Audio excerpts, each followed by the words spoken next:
हरे कृष्णा। आज सफला एकादशी का सब भक्त वृंदों को बहुत सारी शुभकामनाएं। आज हमारी गीता क्लास का 5वां एपिसोड। आप सब कौन हैं?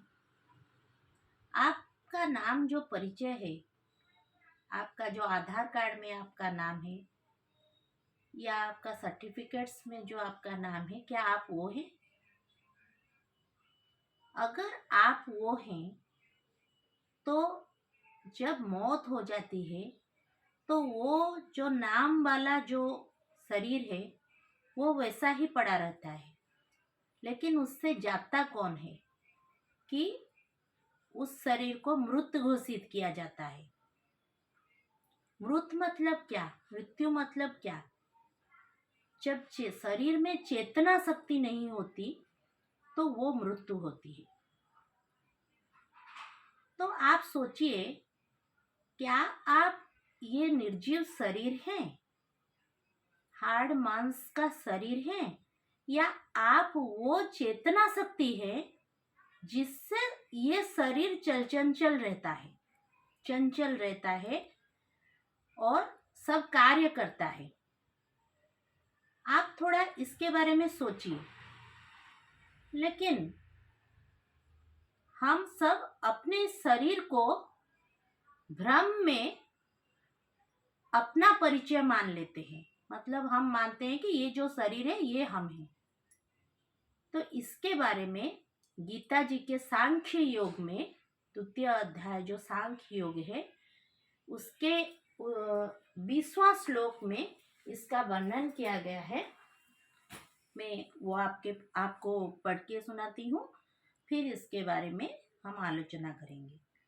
न जायते म्रियते वा कदाचिन् नायं भूत्वा भविता न वा भूय अजो नित्य शाश्वतयं पुराणो न हन्यते हन्यमाना शरीरे। तो इसका मतलब क्या है? इसका मतलब है आप वो चेतना शक्ति हैं, आप शाश्वत आत्मा हैं, हम सब आत्मा हैं, और उस आत्मा की चेतना शक्ति से सारा शरीर हमारा चंचल रहता है। और वो आत्मा देखने में कैसा है? क्या हम उसको माइक्रोस्कोप में देख सकते हैं? क्या उसको खुली आंखों से देख सकते हैं? क्या वो हमें दिखाई देगा? तो उसका क्या कोई जो लेंथ ब्रेड्थ ऐसा है? तो इसके बारे में भी भागवतम में बताया गया है। केशाग्र शतभागस्य शतांश सदृशात्मक जीव सूक्ष्म स्वरूपयं संख्यातीतो ही चित्कण। अगर हम अपने केस मतलब ये बाल, इसके अग्रभाग को लेंगे, अग्रभाग को 100 पार्ट्स में, 100 भाग में, 100 पार्ट्स में डिवाइड करेंगे, फिर उस एक पार्ट को फिर 1000 भाग में डिवाइड करेंगे, तो वो जितना उसका आएगा उतना ही है आत्मा की स्थिति, उतनी बड़ी है आत्मा। एक केस के अग्रभाग को 100 भाग में डिवाइड किया जाएगा, फिर एक भाग को 1000 भाग में डिवाइड किया जाएगा। उस एक जो केस के अग्र के जो भाग आएगा उसी स्वरूप है आत्मा। तो ये सब हमारे शास्त्र में बताए गए हैं, ये कहीं से मनगढ़ंत बात नहीं है। तो हम उतने ही हैं, लेकिन वो चित्कणा, वो जो चित आत्मा है, वो इतना पावरफुल है, शक्तिशाली है कि इतना बड़ा शरीर, केवल हमारा शरीर नहीं, बड़े बड़े जीवों का शरीर, जैसे कि हाथी, इतना बड़ा बड़ा शरीर को वो चंचल रखता है। लेकिन हम क्या करते हैं ना, हमारे इस शरीर को सजाने में, संवरने में, इसको सुंदर करने में बहुत सारा पैसा, बहुत सारा समय ये सब व्यतीत कर देते हैं। इसको अच्छे रखने के लिए बहुत सारा खाद्य खाते हैं, सब करते हैं। लेकिन जो आत्मा है अर्थात हम हैं, उसके बारे में हम नहीं सोचते, उसको सुंदर बनाने के लिए उसको अच्छा खाद्य नहीं देते। मैं अपने पिछले वीडियो में भी इसके बारे में प्रश्न की थी कि जो चला जाता है वो कौन है। जो चला जाता है वो आत्मा है, और इस आत्मा को मतलब हम खुद को इस शरीर के द्वारा अगर बलशाली बनाएंगे, इस आत्मा को पावरफुल बनाएंगे, तो इससे अच्छा खाद्य देना होगा, अच्छा भोजन देना होगा। वो भोजन क्या है? सत्संग और सतकथा। सतकथा मतलब भगवत कथा।